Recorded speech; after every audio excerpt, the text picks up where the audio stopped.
Hello दोस्तों, आप सभी का स्वागत है learn to grow with DS YouTube channel पर। आज की वीडियो में मैं बात करने वाली हूँ, आप लोग जब कंबाइंड बीएड एंट्रेंस एग्ज़ाम देने जाएंगे तो उसमें कैसे कैसे चीज़ें होंगी और आपको किस अकॉर्डिंग चीज़ों को मैनेज करना है और सारी चीज़ें बहुत अच्छे से करनी है। वैसे तो आप लोग अच्छे से ही करेंगे, बट आप लोग का ज़्यादा टाइम वेस्ट नहीं करते हुए एक बार आप जल्दी से सुन लीजिए कि कैसे कैसे चीज़ें होने वाली हैं।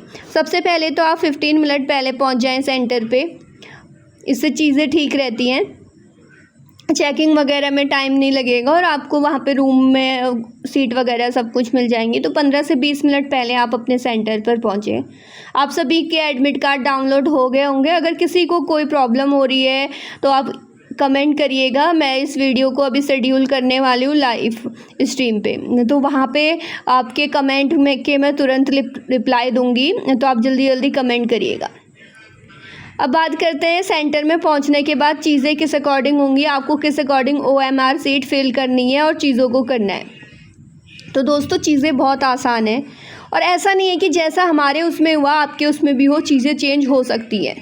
क्योंकि इससे पहले वाला जब एंट्रेंस एग्ज़ाम हुआ था उसमें चीज़ें चेंज थी और इसमें चीज़ें चेंज है। तो इस बार जब हमारा बीएड एंट्रेंस हुआ था तो हमें पूरा का पूरा सबसे पहले तो उन्होंने बच्चों का ग्रुप रोल नंबर इस अकॉर्डिंग डिवाइड करे थे। एक तो साइंस वाले बच्चे, आर्ट्स वाले बच्चे और कॉमर्स वाले बच्चों को क्या करा था, अलग अलग डिवाइड करा था। तो साइंस के बच्चों का एक साथ एक रूम में हो रहा था, आर्ट्स का एक साथ और कॉमर्स का एक साथ रूम में। और इन्होंने सारा पूरा 200 मार्क्स का पेपर एक साथ हमको दे दिया था। तो आपको भी हो सकता है यही हो सकता है रूल चेंज हो, तो वो तो आपको वहाँ पे जाके पता चल जाएगा ना, ऐसा कुछ नहीं है। अब देखिए हमारे टाइम पे जो वो आपको बता देते, 200 मार्क्स का पेपर मुझे भी मिला था। आप वहाँ पे पेपर मिलने के बाद हमको OMR सीट मिली। सबसे ज़्यादा क्वेश्चन ये आ रहा है आप लोगों का कि मैम लैंग्वेज का तो ना एडमिट कार्ड में लिखा है ना हमने कुछ फिल करा, ऐसे क्या होगा, क्या कैसे होगा। तो देखिए आप OMR सीट में वहाँ पे फिल करेंगे ना हिंदी या इंग्लिश में, तो आप वहाँ पे गोला भरेंगे कि हमने हिंदी लैंग्वेज ली है या इंग्लिश लैंग्वेज ली है। वैसे आप अपने ग्रुप का भी भरेंगे, साइंस आर्ट्स ग्रुप, इस तरह से वहाँ पे उसमें लिखा हुआ आएगा। आप वही तो जो सर्कल फिल कर रहे हैं उसी के अकॉर्डिंग तो कॉपी चेक होगी, वहाँ पे लिखा हुआ आएगा, आप उसको फिल करेंगे। वही है आपका जो भी है लैंग्वेज का, हिंदी इंग्लिश जो भी आप सिलेक्ट कर रहे हैं।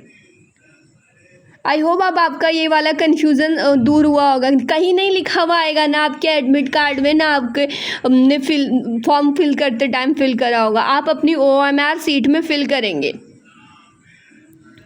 अब दूसरी चीज़ आप लोग को और बता दूं, इस एग्ज़ाम में कोई भी नेगेटिव मार्किंग नहीं है,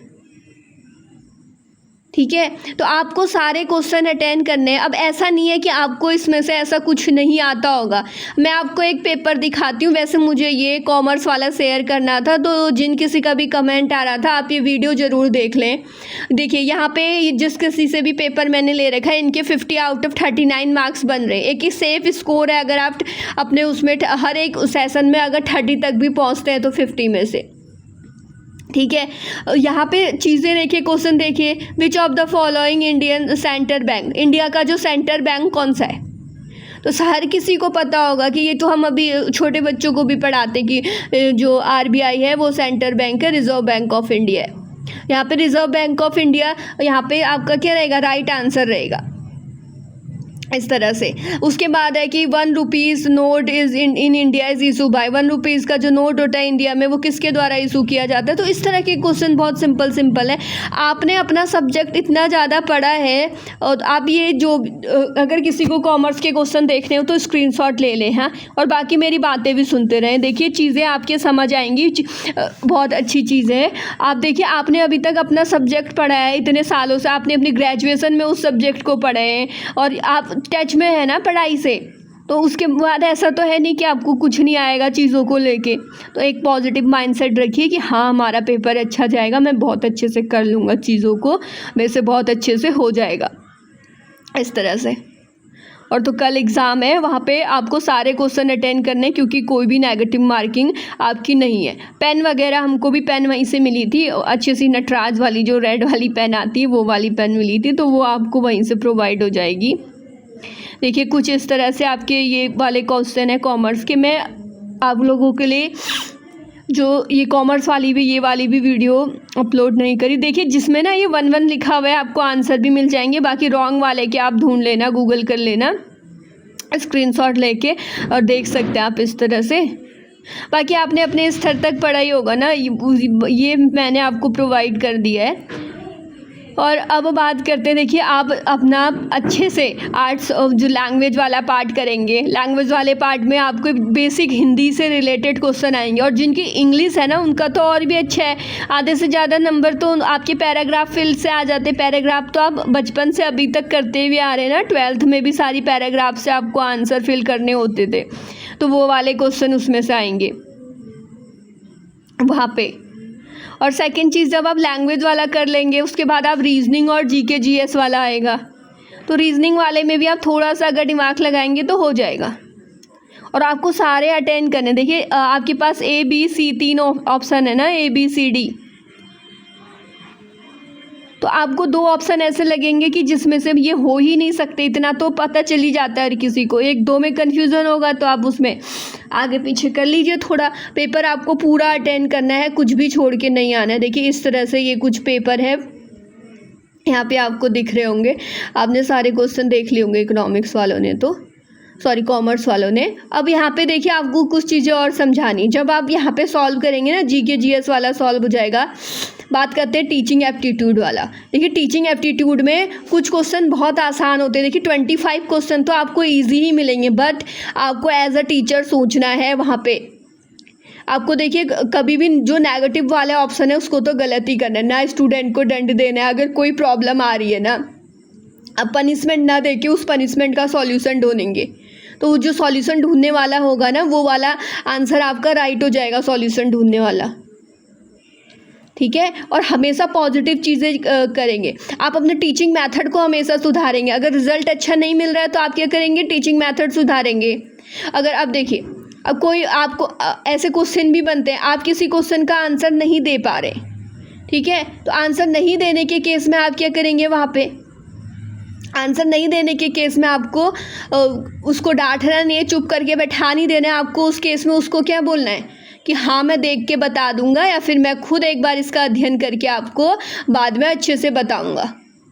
तो एक आपका जो पॉजिटिव अप्रोच वाला आंसर होगा उसी को सिलेक्ट करिएगा, इतना ही बोलूँगी। बाकी आपका थर्ड वाला पार्ट लैंग्वेज वाला होता है। फिर बता दूँ, पहला वाला जो थर्ड आपका सब्जेक्टिव होता है।